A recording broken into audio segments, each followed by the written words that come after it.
bitul tügerek. Dostlar bolsa bu turmuşda yaşav jingel bergelek. Yaşigale yaşaganda bulganına suyunur. Xuday birgen sınavlarga yürmik ele köyene. Yaşigale yaşaganda bulganına suyunur. Xuday birgen sınavlarga yürmik ele köyene.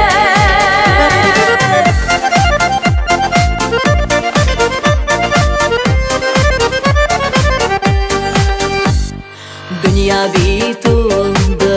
bitul, tırmay gül süyünüşten. Kaygısı da, hasreti de, utmi gül eğlenişten. Yaşigale yaşaganda bulganına suyunur. Xuday birgen sınavlarga yürmik ele köyene.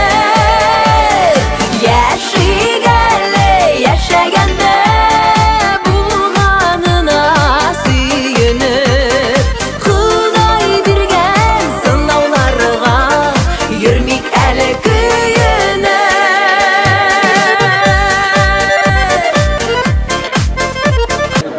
Belki o'zimizning Uyush rayonida ko'p motor yerlar tog'ida bordir, ko'pdir. Ammo lekin chetga chiqib ketsang, babka ularni bosgan qopqa tubi, suv bo'ylari, shapqaloqlari esga tusha. Chunki bu tug'an yoq. Tug'an yoqning quyoshida jildirak ko'p, sovuqlari da o kadar zahar siman tugul. Şunu da aytasim kile, ağaçlarning tomirlari bo'lgan siman, kishilarning da tomirlari bor. Hem o tomirlar tug'an yer bilan bog'li. Hem ne kadar bu tomirlar teran, hem kuchli, kishida shu qadar muhabbat, hem zo'r, hem buyuk bo'lar. Shunga ko'ra tug'an yerning suti bizga kuch beradi. Hem bu bayramni motor etib uyushtirgan uchun rayon avul administratsiyasına barliq chaqirilgan qo'noqlar ismidan zo'r rahmat aytasim kela. Allohning rahmatida bo'lsin, uchrashib turga yozsin, esenlikda uchrashirga yozsin. Bizning avulda usta kishilar borgina buni. Qo'ysa bir kishilarning aybirlari o'zlari bir ulu butun bir qishmoq bilab turgan mavjud. Mana Galimova Zulfinaning aybirlari bunda. Butun yerda bor.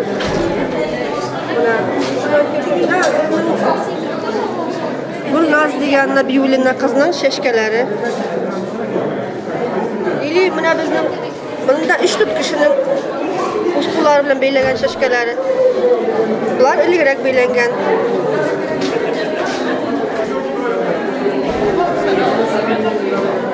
Leyla uskuların usturları var. Buraya turları buna yoğun aşağı beyley başladılar.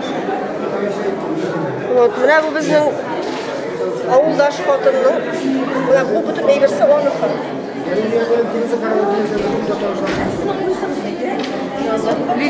Nanım beyler ustalıkları şekilde o'zgargan ko'rinibdi. En boshdan mana shunday prostoyroq shashkalar beyladi. Ana Liliyalar o'qishdi. Ana mana shunday sложный shashkalar o'qishdi.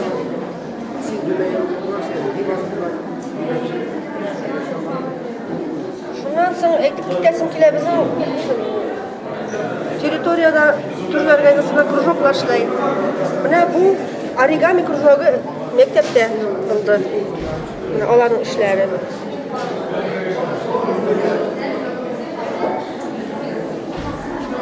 Origami bilan boshqash ular yo'g'onlar mana shuni shashkalar ishlab o'qishdilar. Bunda mana shu shashkalarning bir signa bor. Shashka ishlovni aytganda bir сложный shashka ishlov turini aytib ketasim kelar o'yrim. Mana bu bisirdan shashka ishlovlar. Mana shunday prostoy shashkadan boshlaganlar. Bizning maktab o'quvchilari Yok alan bilen. Ya şunday. Ya şunday sложныйларга күчтеләр. Менә тагын. Менә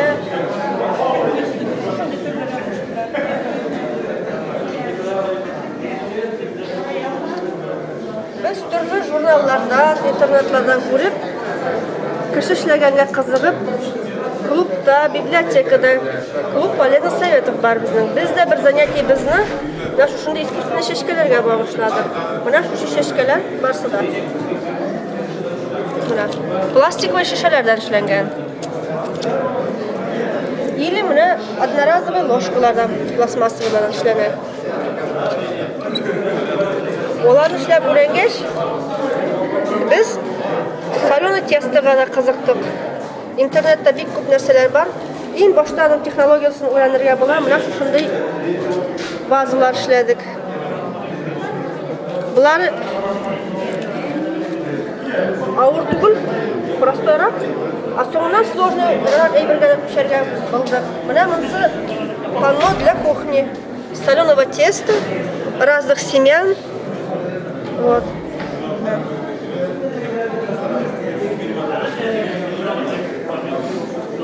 Кухня безе үшін тағы да шушындай матур әйберләр бар. Мин үзем шундай әйбергә кызыгам, мин дә шуны эшләргә өйрәндем. Тоже интернетлардан, журналлардан карап.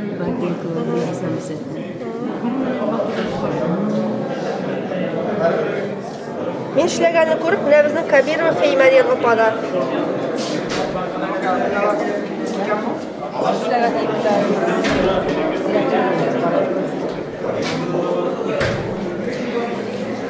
Менә бу метод называется декупаж дип. Декупажны можно эшләргә шешәнең иченә савытның, шешәнең, вазаның или тышына менә. Төрле усуллар белән менә.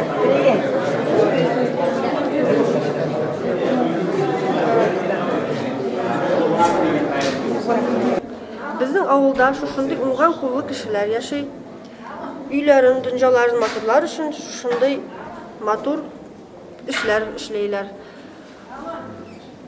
Белмәгәннәрен, читтә күргәннәрен интернеттан, журналлардан күреп өйрәнәләр.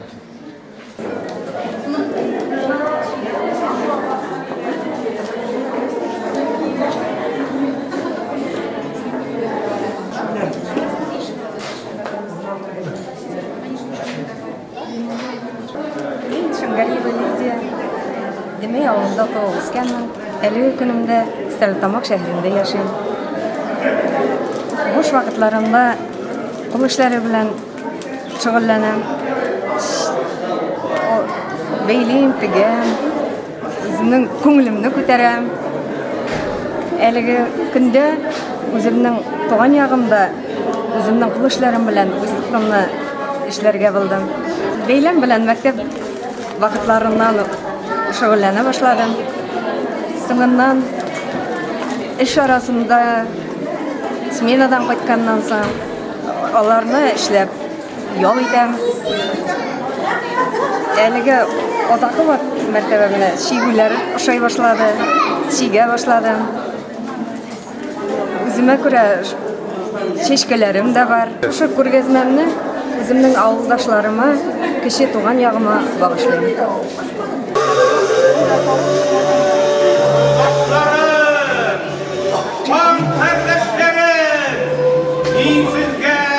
Asırlar tüpkülünlerindəşəm. Demək, qar yılanı başqırtıb, qanğan, qarğa. 18-ci asırın 20-ci yıllarında dəsil ruhum bilən tabiatın eng matur urununa iki yaktan tağlar çırıb bitken, şol tağlarga zəngər bilbov quralıb yattan Südəm həm Urta Qırğı yılğaları boyuna Demək avlına nigiz salıb yine tutturdum. Igen iktim, mal asradım. Tırış hizmet bilen gün kürdüm. Нәселем хезмәт сөйсән, башланган эшен җиренә җиткерүсән, матурлыкны күрә белеп, матур яшәргә омтылсаң.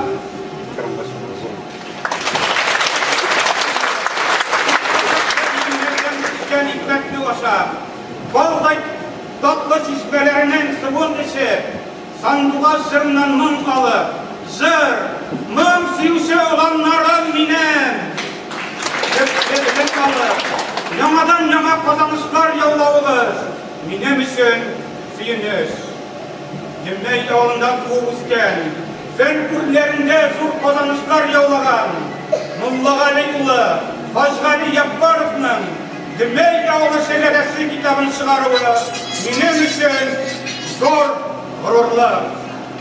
Ата-бабалардан калган йолаларны, гореф-гадәтләрне оныtмаугыз рухи биеклек.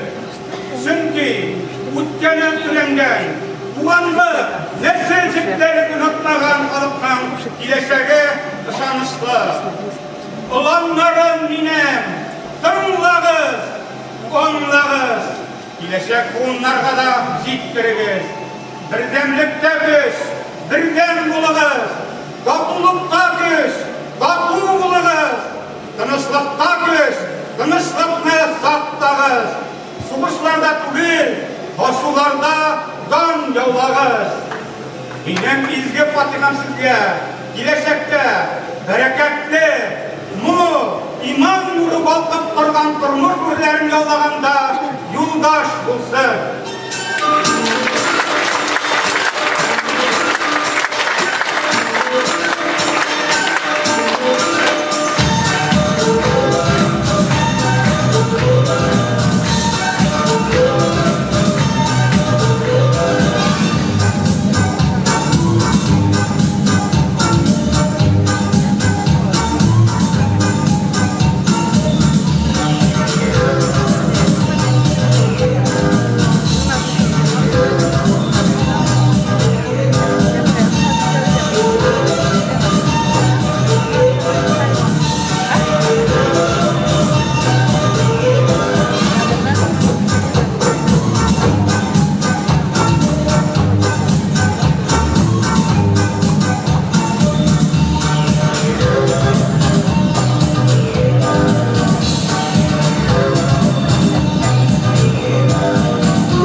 Туган авыл, туган туфрак.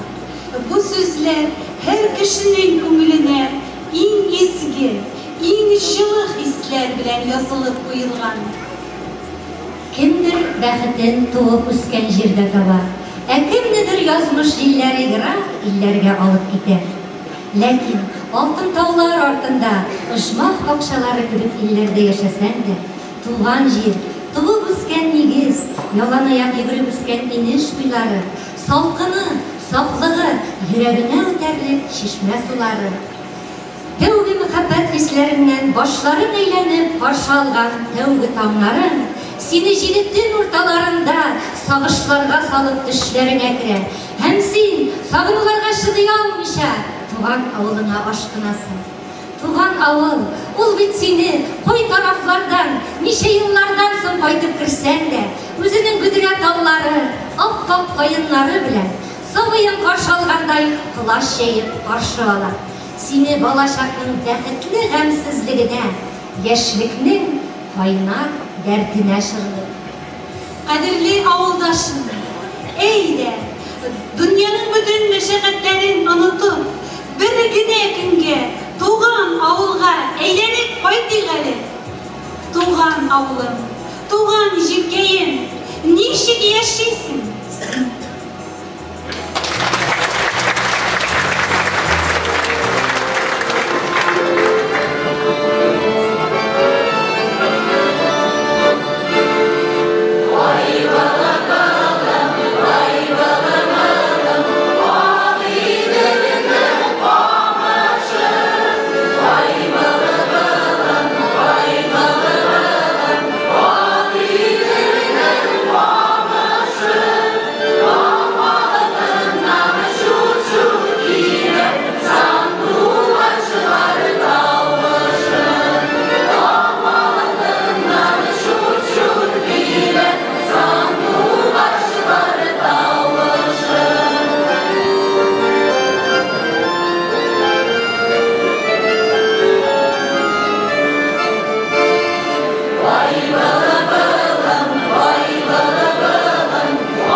Бар дөньяны ал нурларга күмеп таң сызган.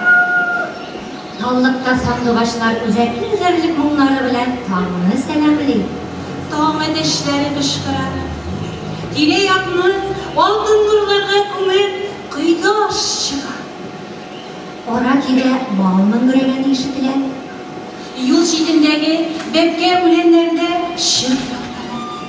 Шентер-шентер шишмә ага.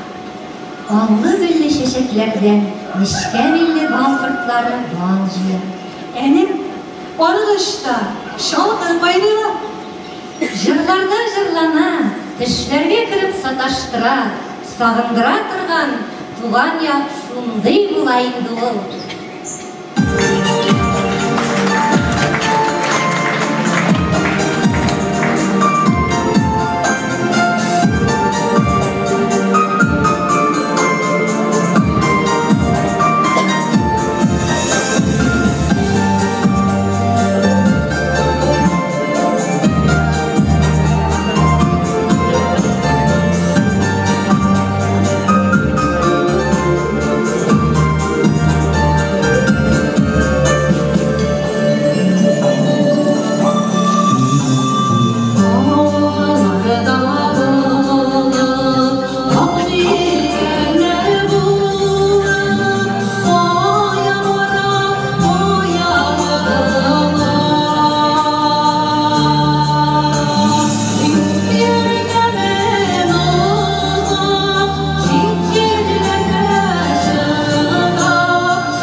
караганда 1930 елларда оештырыла.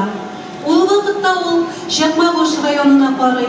Авыл советының беренче рәисе дә Чакмагыш районы Тойнаш авылыннан Арсланов Тимиргазый була. Илдә барган һәрбер вакыйга белән тыгыз бәйләнгән авыл советы эшмәкәрлеге, колхозлашу, Бөек Ватан сугышы еллары, сугыштан соңгы авыр еллар, илдә социализм төзү, үзгәртеп кору, яңарыш чорлары. Нинди генә дәвер җилләре искәндә дә, авыл советы халыкның мәнфәгатен яклап, яшәеш көнкүреш, көндәлек мәсьәләләрен хәл итеп, халык белән, заман белән бергә атлый. Дөмәй авыл советы тарихында эз калдырган Баянов Мәхсүм Сәхибгәрәй улы турында аерып әйтеп үтмәк мөмкин түгел. 1944 елда 19 яшендә авыл советында секретарь булып эшли башлый. 2 чакырылышта авыл советы рәисе булып сайлана.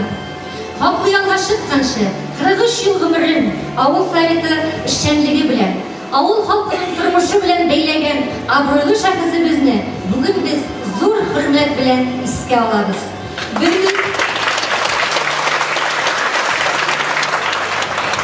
1987 елдан бүгенге көнгә кадәр авыл советы рәисе, авыл биләмәсе башлыгы вазифасын Башкортстан Республикасының халыкны социаль яклау буенча ат казанган хезмәткәре Шарафутдинов Илдар Сабирҗан улы башкара. Сүз сезгә, Илдар Сабирҗанович. Тәкъдим итегез.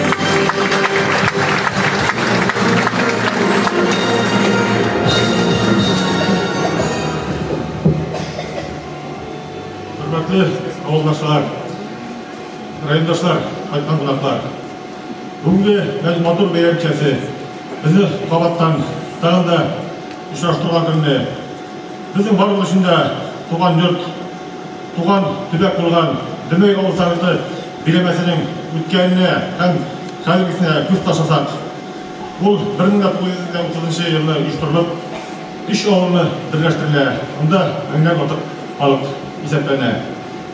Төртөрле орнашкан ауыл хуҗалыгы кооперативы, фермер хуҗалыгы, шулай ук социалдык объектлар бүгінде уңышлығына эшләп килә. Заманның төрле чорларына туры килә карамастан, авыллар бүген яшиләр.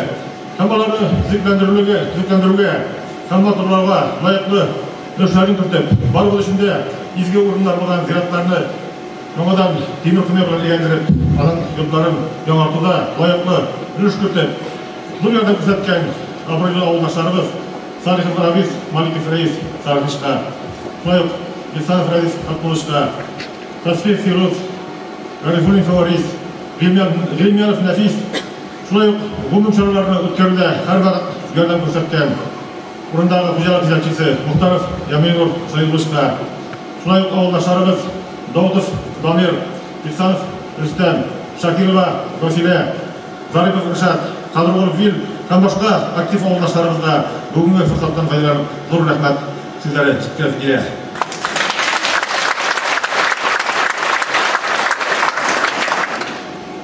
Хөрмәтле авылдашлар, бүгенге бәйрәм һәммәбезне кабаттан үткәннәргә алып кайтып, бераз яман-зур хисләр уяту белән бер рәттән тагын да ныграк берләштерә. Чөнки туган яфисе ул гомер үткән саен бар тик көчәя генә бара һәм бу табигый хәл.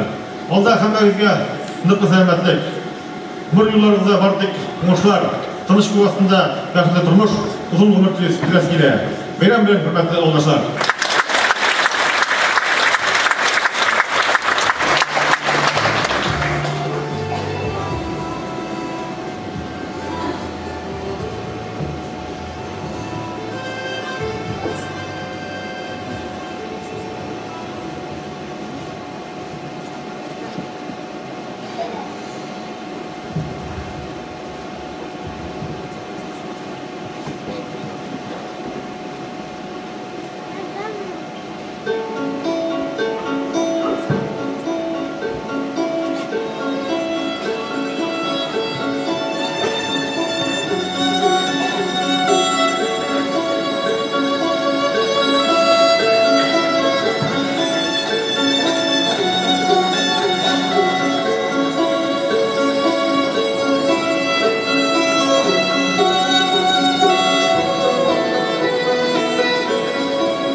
Nurlardan köprüler sallanır, Üzümde çiçekler pararlar, İkevler kızlar gişeriz, Yılmayıp sizler yaranlar. Salavat köprü üstleri, Ummata hislerini, Durmuşta köprüler nakbozlanır olsun, Birlikte sürülme soğuk olsun. Durmuşta köprüler nakbozlanır olsun, Birlikte sürülme soğuk olsun.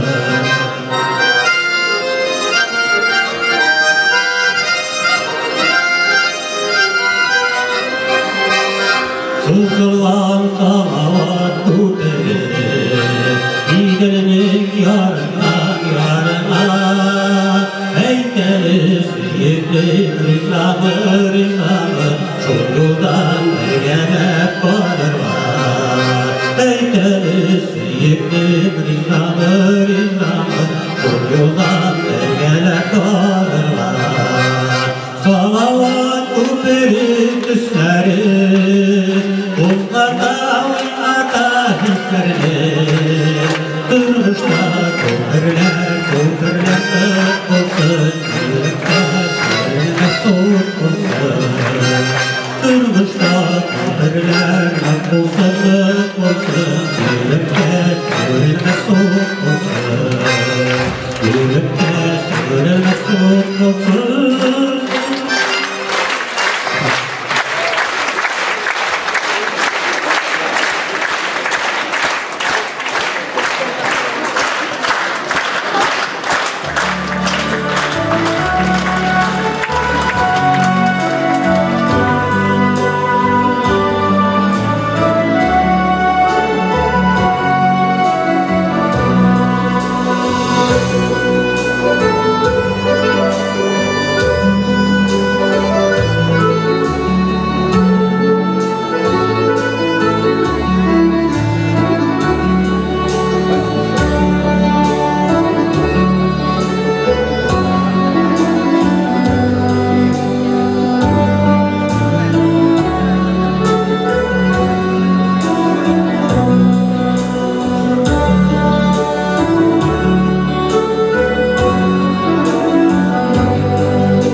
тапшыры башлангач, Дүмәй авылында 3 колхоз оештырыла. Сүдән елгасының сул ягында Сүдән һәм 1 май колхозлары, ә уң ягында 5 партизан колхозы. Инде 1 елдан соң 1931 елда 3 колхоз берләшеп 5 партизан колхозына әйләнә. Аның беренче председателе булып Габдуллин Габдрахим Габдулла улы. Ул вакытта 8 басучылык бригадасы, ат кубырлары төзелә, мал фермасы төзелә. 1938-1942 елларда колхоз белән Мустафин Бакир Мустафа улы җитәкчелек итә. Ул елларда колхоз зур уңышларга ирешә. Бакир Мустафа улы үзе дә Мәскәүдә үткән колхозчыларның беренче съездында делегат була. Бөтен союз авыл хуҗалыгы выставкасында катнашып, от баручылар Кашапов Хабиб Рахман, Бадретдинов Мингазетдин дәүләт бүләкләренә лаек булалар. Сугышка кадәр колхоз машина ала. Беренче шоферлар булып Тимербаев Хаффан, Гайнетдинов Камалетдиннар эшли. Төрле елларда, төрле чорларда колхоз белән җитәкчелек иттеләр. Исламгалиев Камал, Килметов Галимҗан, Мөхәммәтов Гариф, Мөхәттинов Якуб, Ризатуллин Нурулла, Зарипов Закирия, Тухпатшин Гилемшала. 1955 елда 5 партизан колхозына Үрнәк авылындагы Үрнәк колхозы кушыла. Рәисе итеп Бадыргәрәев Рәхимҗан Рамазан улы тәгаенләнә.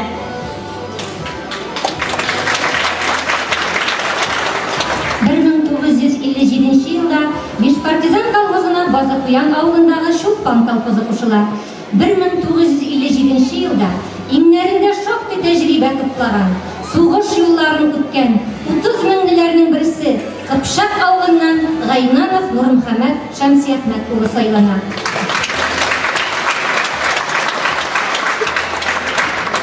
Ул 25 ел буена колхозны җитәкли. Авыл колхозчылар өчен бик күп эшләр башкара. Авылларга су, электр, радио шелтәрләре үтә. Дүмәй авылында участок больницасы ачыла. Колхоз правлениесе, авыл советы, почта, банк бинасы төзелә. 400 урынлык культура йорты төзелә. Икмәк пешерү пекарнясы, механик тегермән, пожар депосы, мытымылар төзелә.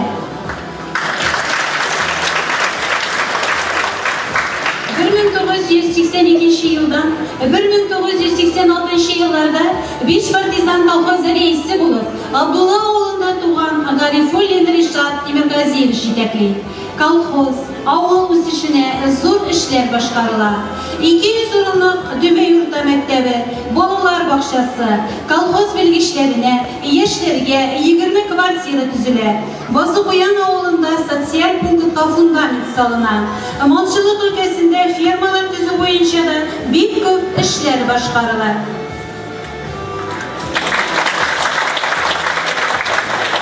1987-2001 елларда колхозны якташыбыз Гаппасов Марат Фудят улы җитәкли. Колхозлар өчен авыр чорлар үзгәртеп кору чорларында да бик күп эшләр башкарыла. МТМ магазин төзелеп бетә, Дүмәй, Үрнәк, Базыкуян авылларына газ үткәрелә. Май эшләү цехы, ярма эшкәртү цехлары ачыла. 5 партизан колхозы Маяк авыл хуҗалыгы артеленә әйләндерелә. Игенчелек, малчылык өлкәләрендә эш оешкан рәвештә алып барыла. 2001 елда Маяк авыл хуҗалыгы артеленә рәис булып Мухтаров Җәмилнур Шәйдулла улы билгеләнә. Һәм әлеге көнгә кадәр 2005 елда үзгәртелгән Маяк авыл хуҗалыгы кооперативын уңышлы җитәкли. Башкортстан Республикасының атказанган авыл хуҗалыгы хезмәткәре. Сүз сезгә, хөрмәтле Җәмилнур Шәйдулла улы. Рәхим итегез.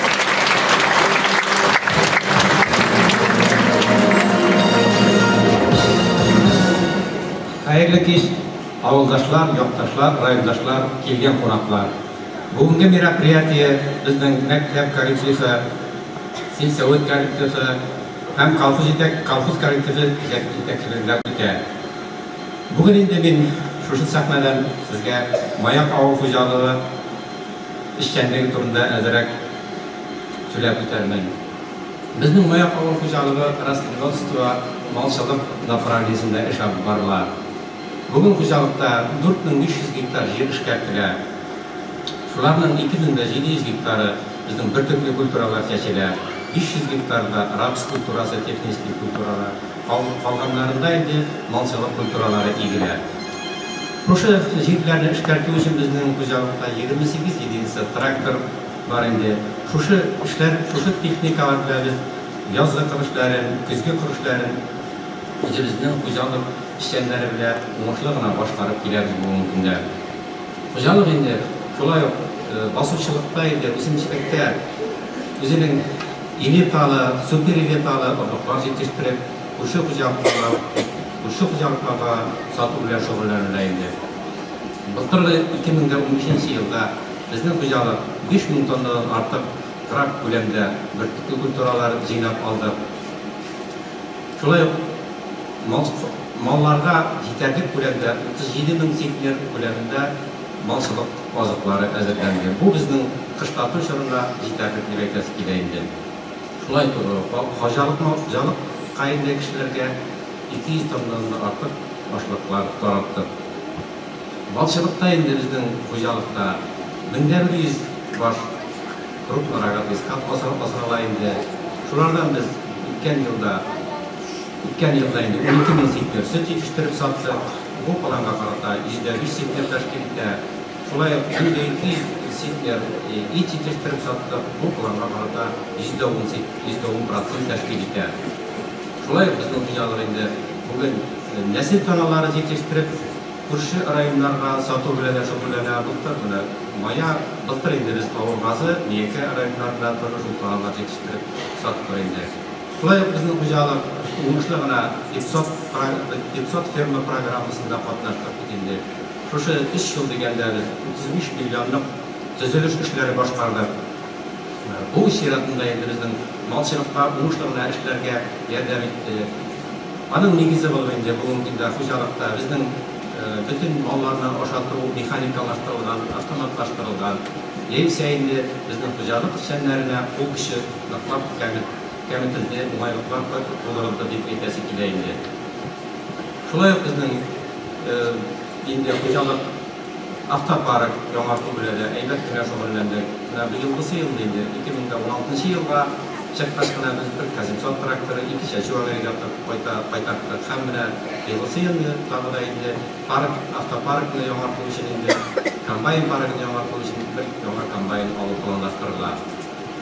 Bana şunu aytıp, biz indi bizning xo'jalik ishchilari bilan aybatgina ishlab kelamiz endi. Bizning xo'jalikqa aybat ishlarga kerak, aybat ishlarga bo'lmay, ne uchun deganda dunyodan siz bilib turasiz, giroylar chiqqan o'g'itinde istoriskiya buna ko'ra endi biz ishlarga aybatgina ishlarga tirishamiz. Shu fursatdan aydab foydalanib endi bilan shu bizning ishlav davrida bizning ovuldan chiqqan kishilar ish davrida endi yil davrida bizga ko'pgina yordam etib keladilar. Buni aytasim kelaydi bilan bizning Firuz Ibragimovich bunda o'tiraydi. Uning yordamini biz yıl davrında tuyup yaşayabilir endi. Bundan sonra Mulukov Rabiz Ufada yaşayabilir endi. Orada bizga yardım etdi endi. Benim qarab isqatamızı bugun kunda qaytarmadi endi. Şolay Salihovlar, Rabiz Salihovlar, Malikov rayon Salihovlarning deb ko'p yardım etdilar bugun kunda xo'jalik qayda. Şolay ko'p yillar bugungi kunda pensiyada endi loyiq yolda davlatchi faydasi bizga ko'pgina yardım etdi ishlagan yillarida bunda o'tiraydi. Bundan so'ng bizning endi bugungi kunda Ufada 21-chi больницада ishlay Nurlagayanov Radik Zufarovich endi bu damında bugun bu endi bizning avulga g'ana tugul rayondan kelgan kishilarga uning yordami zo'r. Olarga endi hem boshqa yurtdoshlarga bilan mening shu fursatdan foydalanib zo'r deb rahmatimni yetkazasi keladi. Rahmat sizga.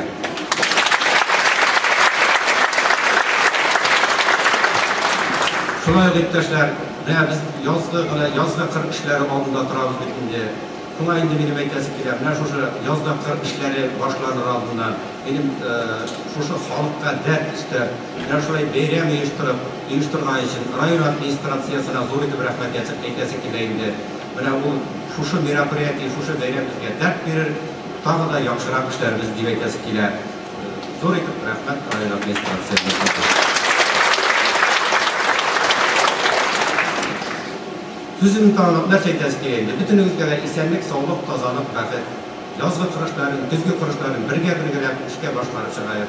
Bütün kişini hizmet bize diyen eğitim var bütünde. Bütün bizimle hizmet bize isenlik, sağlık, tazanıp, beyren bilen sizin.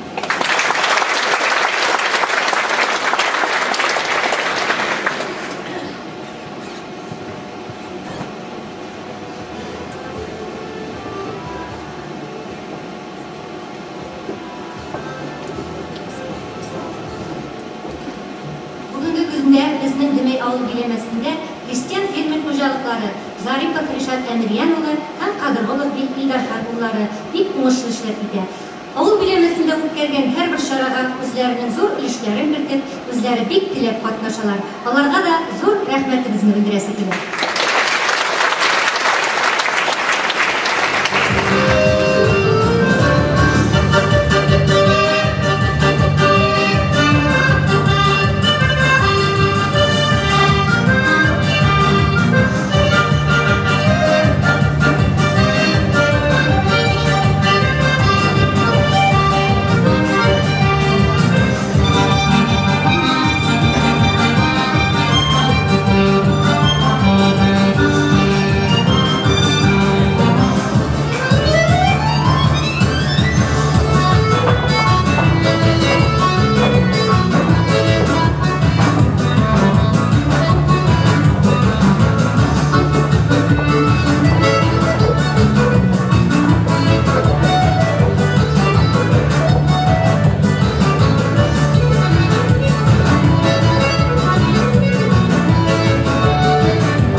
Yaşın nerede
Bu dünyada yaxşılık bilen yavazlık bir birede yürüyüşü.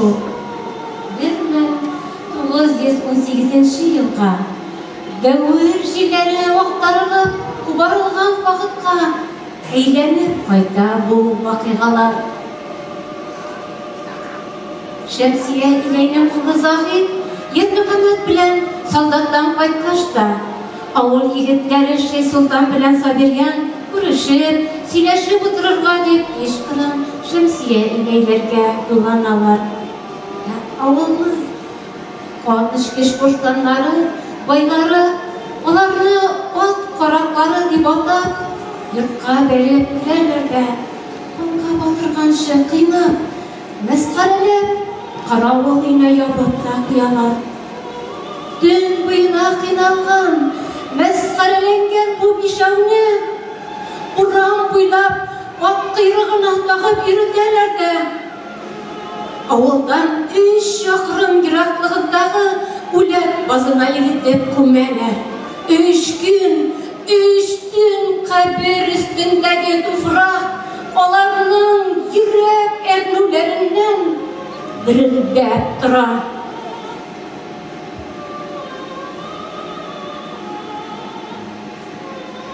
Mine şu kurbanlar yatağında bulan heykelge mınday sözler yazılgan. 1918 yılda yurttaşlarca cezalap bitirilgen kızıl gvardiyaslar көмілген. Valiyullina Şemsiye, Valiyullin Zahid, Nuriyev Yarmuhammed, Gabdrahmanov Şeyh Sultan, Gabdrafikov Sabiryanlar. Sovet властын урнаштыруда құрбан болған қаһарманларға мәңгілік дан берген.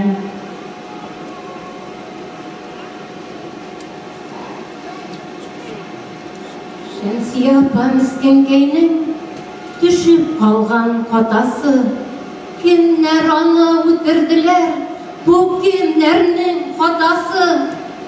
Şemsiye apa miskinkeyim, yazıp koygan mayların, Şemsiye apa miskinkeyim, kuralmadı beyremin. Zahid tabandan kayta, yeşil gülmegin giyip, Zahid uyulamagandır da, koytkaş ulermin deyip. Sabir yandan yürür idi, oppa gülmegin giyip, düşlerine girdim iken, uzun kolda ulesi. Yer Muhammed'de dostlarım deyip, gelip ciddi düveyge, Kunak yigitletti bu afetli ölümge. Şeyh Sultan da yürür idi, yeşil gülmegin giyip, kulaklar ey kıynadılar, nesli bitsin deyip, Şemsiye apa miskinkeynin koraydı başları, Sovet bastı vurnaşkaş, hürmetlendi başları.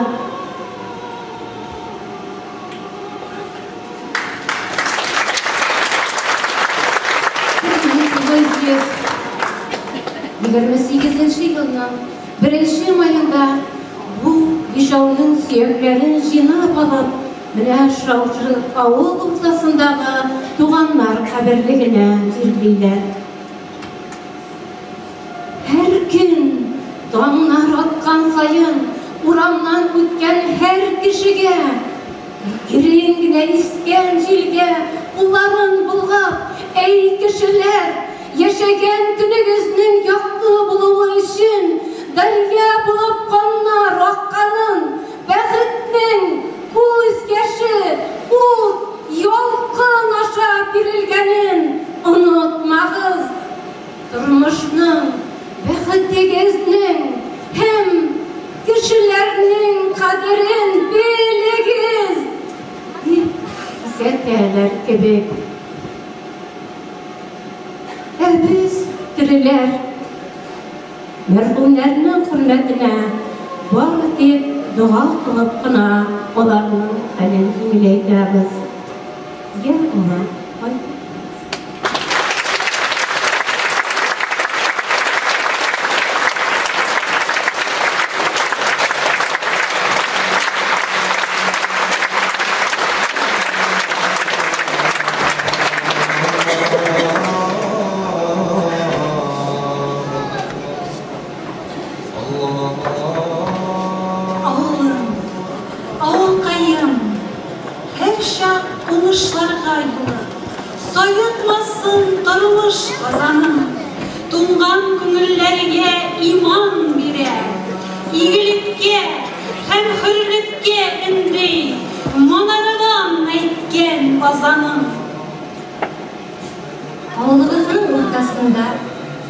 Отставкадағы полковник, Совет һәм Рәсей армиясы полковнигі Ғилімханов Мидхәт Мәуләуи улы өзінің туып үскән нигезендә салдырған мәчет күңелләребезне аклыкка, сафлыкка өндәп утыра. Авыл уртасындагы мәчетне салышуда күп кенә авылдашларыбыз катнашты һәм әлбәттә бу эштә авыл хуҗалыгы артеле Мухтаров Ямигнур Шайдулла улының ярдәме күп булды. Хожия Казаханова Зәмзәмия 2010 елдан укулар оештырып, дин дәресләре үткәреп, Коръән укырга өйрәтә. Аллага шөкер, мәчет ишеге һәр вакыт ачык. Корбан гаетләре үтә, ураза бәйрәмнәре, җомга намазлары укыла. Мәчетебез авылга иман нуры тарата.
Әйдә бизәне бер бейеп тагы.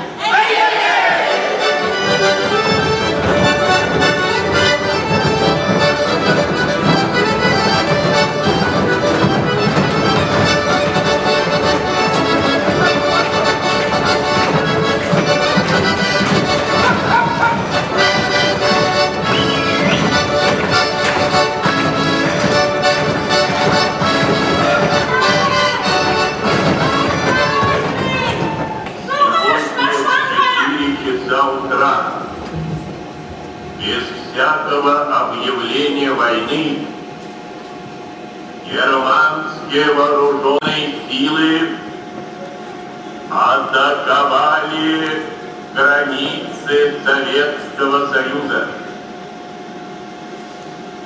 Началась Великая Отечественная война.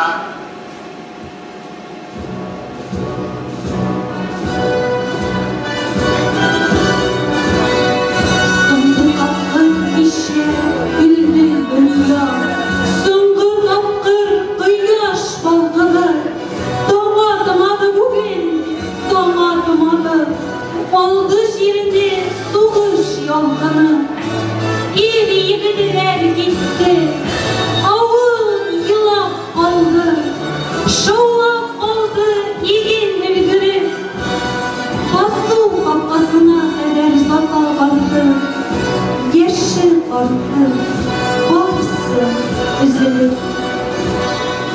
Mine şulay başlanıp gider, tarihta dini bulmagan büyük vatan soğuşu.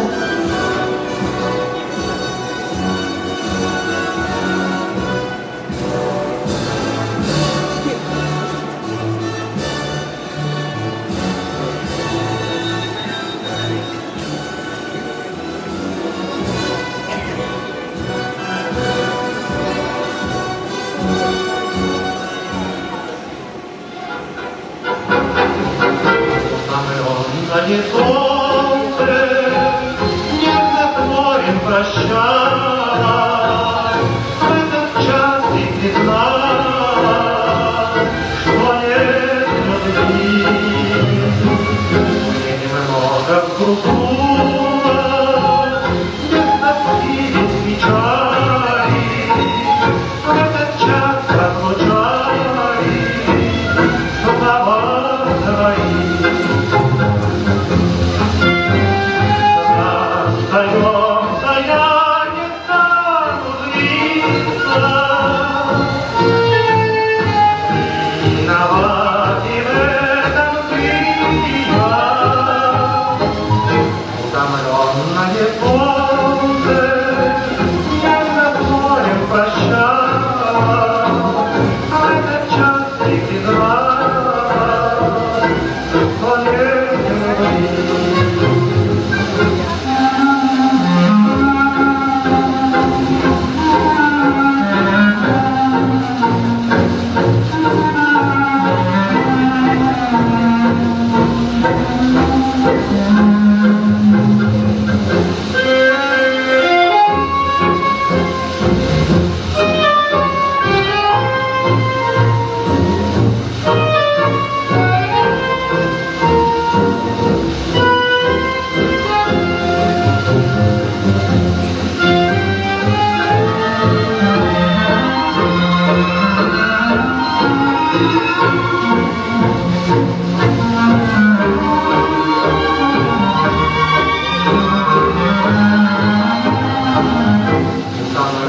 Утомленное солнце нежно с морем прощалось, в этот час ты призналась, что нет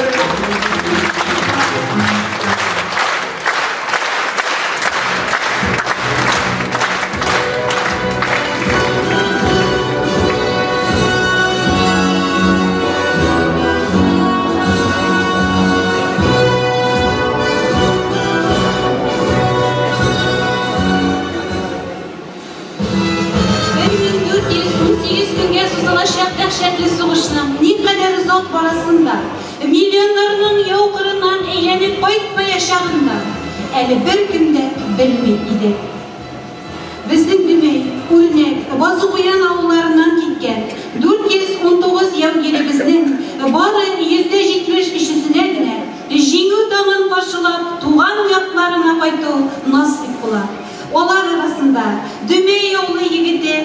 Әнвәр Абдуллин да бар иде.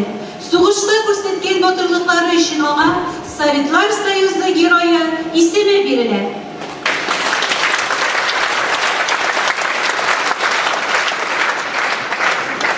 Әнвәр абый кайда гына эшләп, кайда гына яшәмәсен, күңеле белән һәр чак якташлары янында булды. Кулыннан килгәнчә аларга ярдәм итәргә тырышты. Дүмәйлеләр дә үзләренең данлыклы якташларына зур ихтирам, хөрмәт белән карадылар. 1997 ел 17 май Дүмәй авылы халкы ветеранның 80 яшен киң билгеләп үтте. Мәктәбебездә Әнвәр абыйның истәлегенә музей ачу тантанасы, пионерлар белән очрашу шаулап узды. Дүмәйлеләр шаулатып урам бәйрәмнәре уздырды. Әнвәр абый туып үскән Карабай урамына обелиск куелды. Мәктәпнең пионер дружинасына аның исеме бирелде. Бу хөрмәтләргә Әнвәр абый һичшиксез лаеклы иде.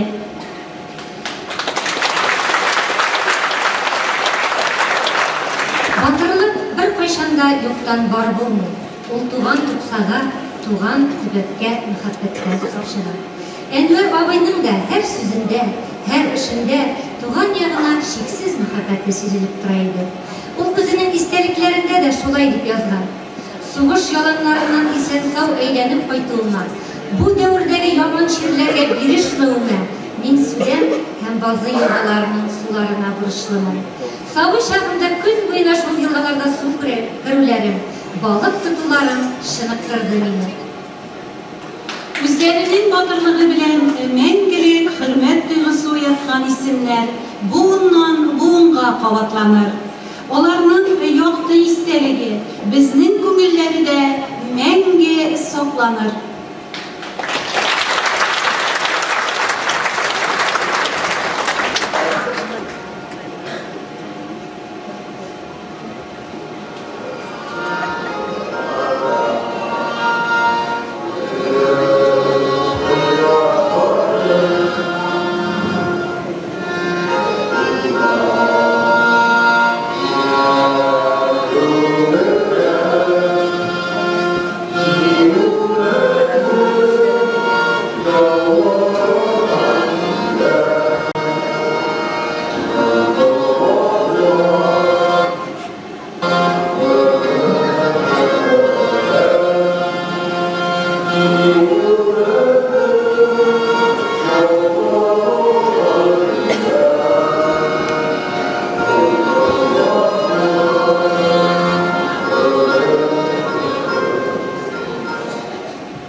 Kimdir uydu ile ilgin ile tutarlar ilmin kıratın, kimdir olu düzülüşte işler gösterge özünün zaratın, kimdir uydu ile gayla kırıp, nigiz salıp yurtlar düzürge, imtihanlar verip mektep bitip, yurtlarına kirge, kimdir uydu ile şiir yazıp, zırlar yazıp icad iterge, ilini saklar için kanatlanıp, armiya saflarına giderge, dik hıyallar kaldı ilagına, koşmadılar olar turmuşka, hıyallarının yokta kileşegi beyli aşı yazmışka, kütmegende Nemis askerleri basıp girdi tuğan ilime, kara kanatların jayıp beher soğuş kildi jirime, faşist güçlüydü, pik uzakta damır jayı tuğan yerinde, kıyaş nuru sündü gökyüzünde, baygıtıldı yürek türüne, düşman ayamadı bir kimni de, jebirledi barça halıklı, şehir avullarını yandırdı o, tartıp aldı bütün baylıkını, milyonlardan soldat helaş oldu. Soğuş kırlarında kaldılar, ilim için, tuğan jeri için deyip, aziz başlarını saldılar. Tik kalıpta garsu pişliydi, көтерілді izgi soğuşka, yaşa öderdi, kileşekke ümit, güçlüydü, güçlü turmuşka. Ir-jigitler, hatta katın kızlar, bulga aldı güçlü kuralını, ili bizden buldu, darmar etti, birliğine ayıtıp düşmanını.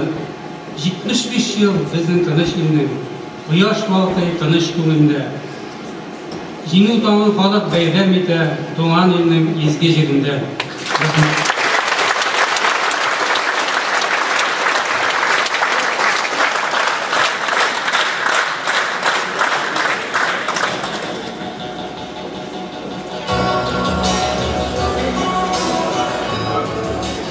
Жеңіл миллионлаған құрбанлар белән бирелде безгә. Шуңа күрә дә Афганистан, Чечня, Дагыстан сүзләре йөрәккә ук булып кадала. Күпме яшь егет Афган, Чечня җирләрендә ятып калды. Меңләгән ата-ана газиз улларын югалтты. Якты дөньяның һәр таңына сөенеп, яшәргә тиеш булган күпме сүлектә егет сугыш алып китте. Алар арасында безнең якташыбыз Нуриков Радик та бар. Афганистан, ташлы туфрагыма ятып калды тәнем мәңгегә. Мәңгелеккә ятып калганыма гаеплесең хәзер кем генә. Әнкәемнең ап-ак чәчләренә гаеплесең хәзер кем генә. Түз, күз нурым, тиздән күрешербез дип язган идең соңгы хатымны. Хуш, әнкәйем, сине күрәймеш, ятып калдым таулар артында. Ятып калдым таулар артында.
Шықынды мәктәп юлы аша, мұңлы бір жыр болып сызыла. Соқмақларын яра-яра, келешекке юлы сызыла. Тұрмыш деген ұлы юллар бойлап, адаштырмай бару үшін әйдә, барысын құлап бере мәктәп. Дүмей ауылында бірінші башлангыч мәктәп 1918 елда мәдрәсә негізінде ашыла. 1935 елда тулы булмаган урта мәктәп. 1941-42 оқу елында урта мәктәп ашыла. 1944 елда мәктәпнең беренче чыгарылышы була. Дүмей урта мәктәбенең яңа бинасы 1986 елда төзелә. Мәктәпнең 81 ел эшләү дәверендә 18 кеше җитәкчелек итте. 1957-1973 елларда Ахмедзянов Нурулла Нуртдин улы, 1973-1983 елларда Лаяков Юрис Фадыл улы, 1983-2010 елларда Русия Федерациясының мәгариф отличнигы Гайнанов Рәшид Нурмөхәммәд улы, 2010 елда мәктәп белән Насибуллин Әхсән Әнис улы җитәкчелек итә. Төрле елларда мәктәбебездә балаларга төпле белем һәм ныклы тәрбия биреп, хезмәтләре өчен хөкүмәтебезнең мактаулы исемнәренә лаек булган укытучыларыбыз. Башкортстан Республикасының атказанган укытучылары Хисматуллин Галим Хаммат улы, Гыймазова Фәрәхия Талип кызы. Башкортстан Республикасының атказанган укытучысы Хезмәт Кызыл байрагы ордены кавалеры Казаханов Гаффан Шаһиян улы. Филология фәннәре кандидаты доцент Казаханова Зәмзәмия Әхияр кызы. Русия Федерациясының мәгариф отличниклары Халиуллина Ягъда Султан кызы, Габдрахманова Рима Фарсы кызы, Гайнанова Рәмилә Газимөхәммәд кызы. Башкортстан Республикасының мәгариф отличниклары Гәриева Лилә Асылвәли кызы, Зәйнетдинова Фәнзирә Хады кызы. Югары категориялы укытучыларыбыз Гарифуллин Алинат Мәснәви улы, Зиганурова Фирүзә Хатмулла кызы. Кешеләргә шәфкать, көч ләшеп, еллар узган, күпме таң аткан, туган дау, табигать ук сезне, ахыры укытучы итеп яраткан. Бүгенге көндә дә мәктәп җанлы тормыш белән яши. 18 укытучы балаларны белем үргәренә алып менә. Мәктәптә фәһемле, мавыктыргыч дәресләр белән бергә укучыларыбыз тормыш дәресләренә дә өйрәнә. Дәресләрдән соң үткән күңелле кичәләр, очрашулар, спорт ярышлары укучыларыбызның күңелләрендә бик озак сакланыр.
Пусть меня так зовут Божий, как они от меня далеки,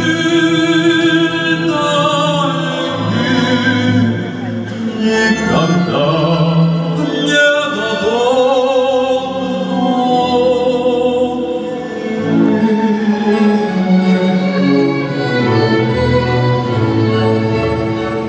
смычок опущенный, мелодия напета, мой конь как птица, по кругу мчится, дождем душистым на манеж летят лютеты, но номер кончен гаснет свет, и никого со мною рядом нет.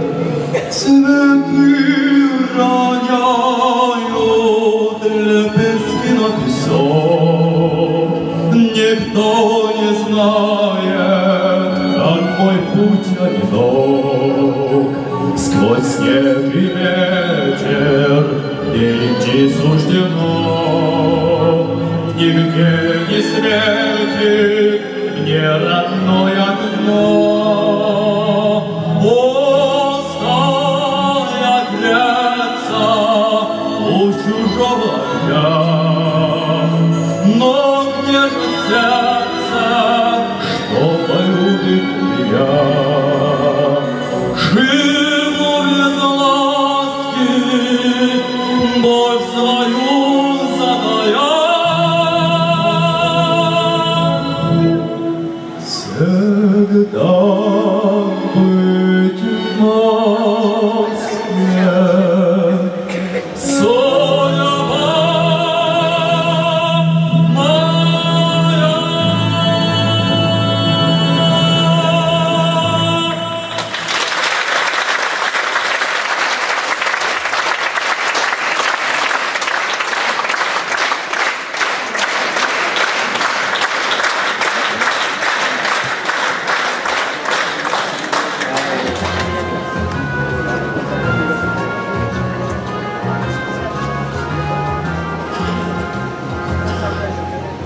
Дүлей ауылында фельдшерлік пункты 1940 елларда ачыла.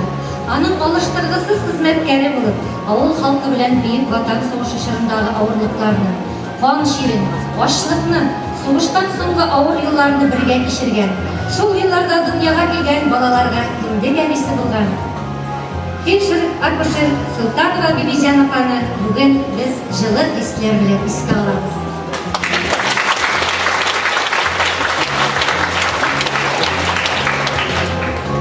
Дүлей авылында участок больницасы 1968 елда ачыла.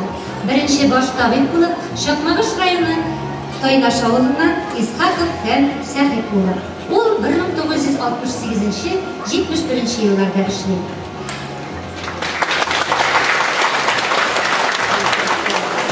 1972-74 елларда баш врач булып хирург Саттаров Идрис Гафар улы эшли. Шул вакытларда беренче операциялар ясала.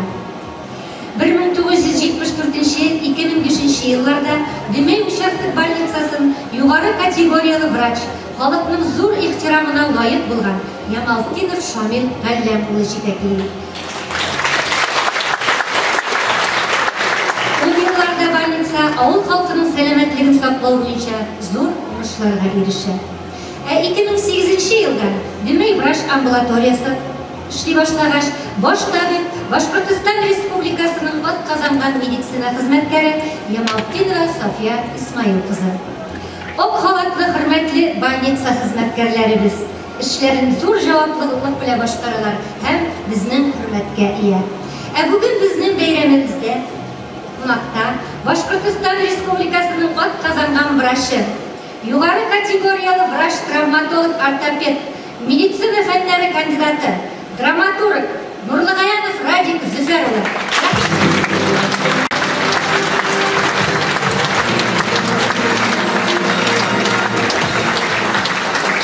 Hürmetli, kadirli yoktaşlar, İliş rayını kebek matur tabiatlı yaklar Башкортстанда, түгел Россиядә дә бик күпләрдер.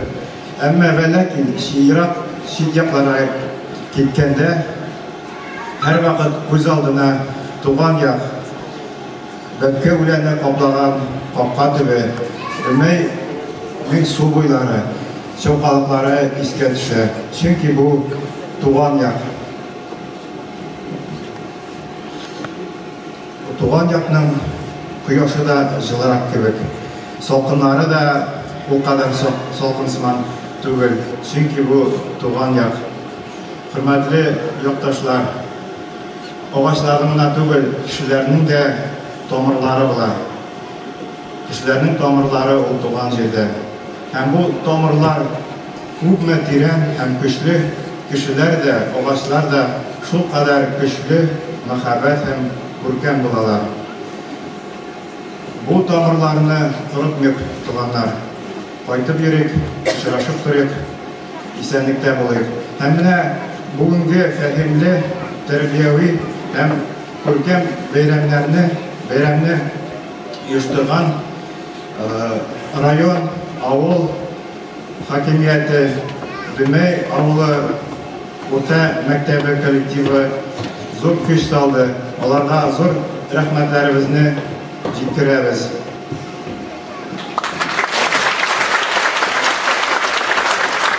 Чакыруыгыз өчен зур рәхмәт. Әлбәттә, чакырсагыз да, чакырмасагыз да кайтабыз. Чөнки бу туган як, туган җир. Һәм бездә әйтәләр, лучше як вам, чем вы к нам. Рәхмәт.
Закирова Муфаваза Зариф кызының тормышы белән тыгыз бәйләнгән.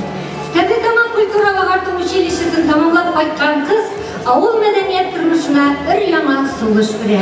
Үзенең мәдәниятка багышланган 40 ел гомерендә күпме тирән мәгънәле чаралар, биюләр, спектакльләр куела.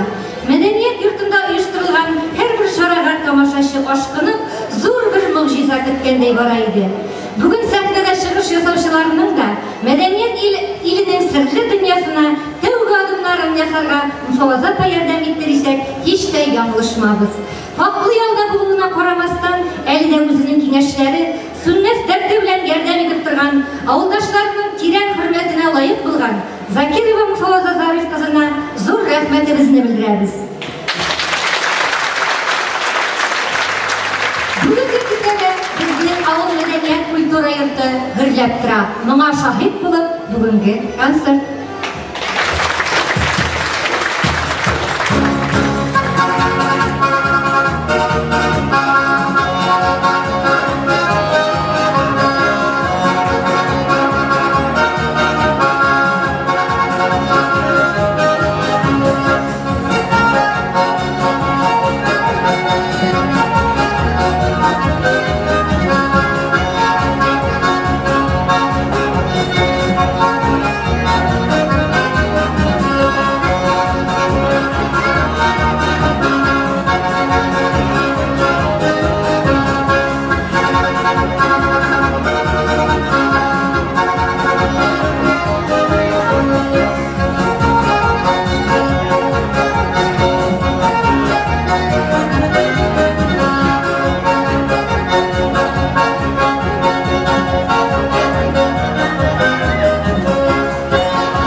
Hayırlı koşuşlarımız.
Ауыл мәдәнияте тарихына күз салсак, анда авылыбызның тагын бер үзенчәлекле шәхесе. Рәсәй Федерациясы, Башкортстан Республикасының атказанган киномеханигы Аюпов Мөдәррис Идрис улы белән бәйле битләр бар. 36 ел хезмәт юлында зәңгәр экраннар аша күп кырлы дөнья белән таныштырды ул безне. Бигрәк тә өйдәге кечкенә радио аша әйтелгән «Тыңлагыз, белдерү тапшырабыз». Бүген Демео культура йортында индийский кино була дигән сүзләре ул көннең агышын бөтенләй үзгәртә торган иде. Ул көнне көтүчеләргә иртәрәк кайтырга үтенеш, тиз-тиз генә дөнья мәшәкатьләрен бетерергә, хатта ул көнне бала-чагаларда йомышларны күз ачып йомганчы үти торган иде. Әкишін 400 орынлық культура йорты шыгырым толы болып, қырайларға, орындықларға отырып, хин дұнясына шуматырған өт.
yüreklerini жилтендереп, шылтырауы белән кешелекне сакландырып яшәтү өчен барлыкка китерелгән табигатьнең искитмәле кадерле бүләгедер ул.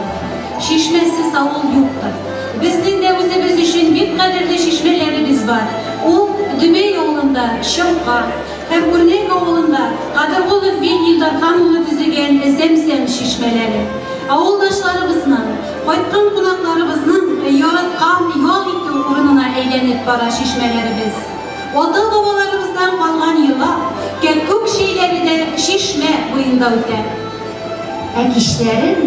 Әкишләрен шишмә моңына кушылып җыр сызыла, яшьлек сыю тантана итә.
ат koyup hıyallarını üstlenmeyken sanalar.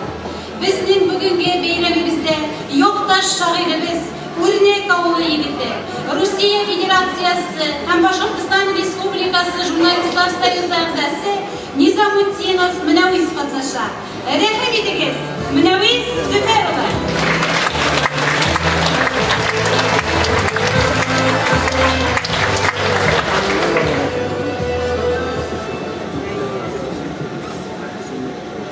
Hayırlı iş, hürmetli tomoşaçılar. Min Dümey avlunun bir şotqısı bolgan Urnek avlu yigiti. Hazır Sultede yaşayın. Sulteler ayta endi, sen Urnekte 14 yıl yaşayansan, hazır Sultede endi 30 yıl yaşaysın diler. Şolay bolgaç, nindi Urnek yigitisin, Sultelekesin diler. Elbette Urneklikə misin, Sultelikə mesele anda bugün. En mühimi biz sizin bilen hemmemizde anlıklı ilişkiler. Her bir icatçıga bas bulgança, benim de icatımda tüm temalarının birisi Tuğan Avul, Tuğan Yak. Şimdi sizge şol sikldan bir şiirimni okup işittiresim kile Avul Uturgıçları. Elikten kolgan gadet var benim Tuğan yağımda. Uturgıç yasıy her huca, Uz qapqası yanında. Her uturgıç ulu tarih, Gadi ol tev Urnek'e, Ülerni uturgıç bilen beyeliler Urnek'te. Şuşunda yolga kitirge, Jayılgan avuldaşlar, Kuruşum şatlığın işken, isen kolgan yavlaşlar. Şuşunda iske alıngan, Mengi qaytmay kolganlar, Yalğız kolgan analarının Күз яшьләре тамганнар, Утыргычта үгет биргән яшьләргә аксакаллар, Дөньяның кая барганын бизмәнгә салган алар. Күпме йөрәк утыргычта мәңгелеккә кавышкан, Сүз әйтешкән күршеләр дә дуслашкан, татулашкан. Авылын утыргычлары гади тәү карамакка, Алардан һәйкәл салырлык Jirdagi tatulukka, avulda bulgan tatuluk var dünyaga jitmidir. Üstegi seyesmenlerinin uturgışı nindidir. Barsında jayıp kına bizning uturgıçlarga şit kuyarga kirek idi jirdagi ızgıçlarga. Rahmat.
Şeşe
Шул кышлы кичләргә ак хыяллар булып, ап-ак каралар ява.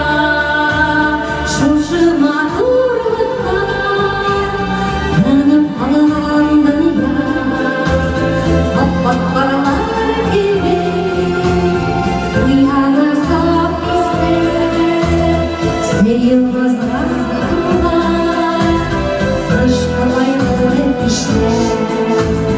Ап-ак паралар кебек уяна сап истәр. Смеюлазга кылар кышкы айлы кичләр.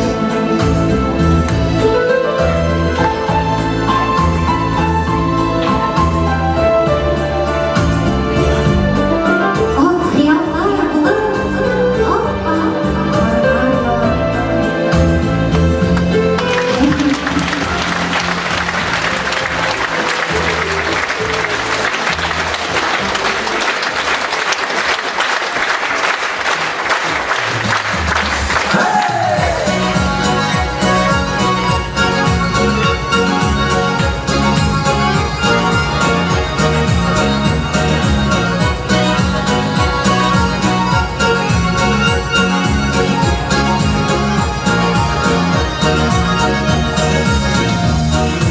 Dünyalı kullar atları var ide. Şul atları yerlegen yengen şapları var ide. Bir davar yegetlere Vatanlan türklere Şalıydene gelitlere Vatanla gülsülere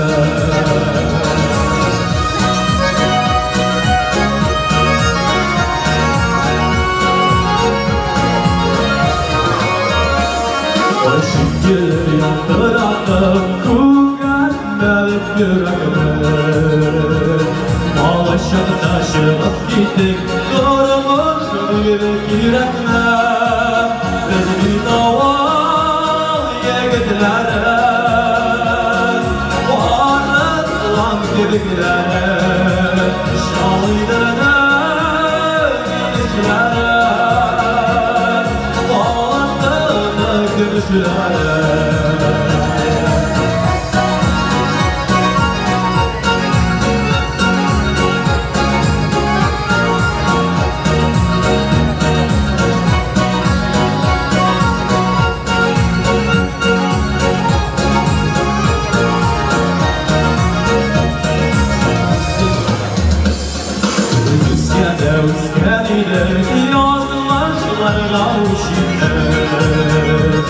Yaşlı dostlar buldu dünyada Ne şanlarına düştükler Beni daval yegitlere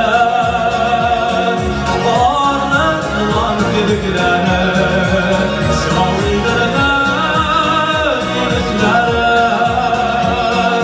Vatanı gülüşlere Beni daval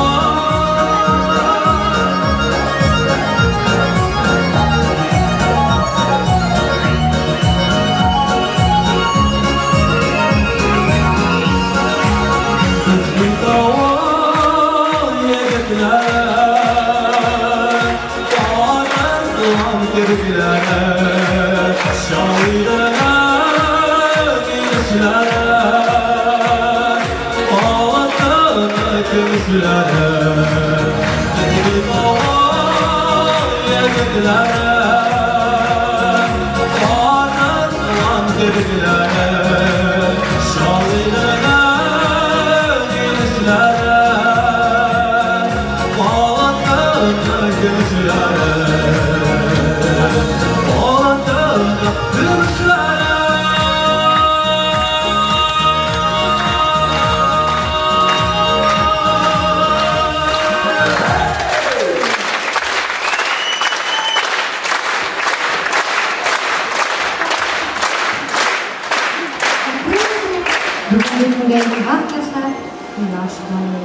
Күктә мәхәббәт илендә гизгән яшьләрнең сердәшле ай калкар. йылдызлар җимелдәшә. Тагын бер хезмәт тулы көнен артта калдырып, авылын тирән йокыга тала. Тирә-яктан бары әкрен генә ишек җыры ишетелә. Авылымны кабатланмас сихри назга кереп, агыл син ишек җыры. Сабыйларыбыз ата-ана назында бәхетле, игелекле бала булып үссеннәр. Ишек җыры, син бит тынычлык, иминлек, бәхет, мөхәббәт билгесе. Син бит тормыш.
Бар дөньяны яктыртып яңа көн туар. Саумы яңа бәхет, саумы яңа көн.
Бүгінгі кешебізде біз бик азға гына булса да, хатирәләр илендә гизеп, туган якларыбызга әйләнеп кайттык. Үткәннәрне барладык, бүгенгә күз салдык, киләчәккә якты өметләр билгеләдек. Сине яраткан, сиңа көчләр биргән туган авылың барлыгын онытма. Хушлашабыз, көтә юлларыбыз, суқты инде безнең сәгатьләр. Очрашырбыз әле, очрашырбыз. Булсын гына тагын сәбәпләр. Рәхмәтлебез сезнең алкышларга, тордыгыз дәрт биреп күңелгә. Исән булса, тагын очрашырбыз, хушлашабыз бары бүгенге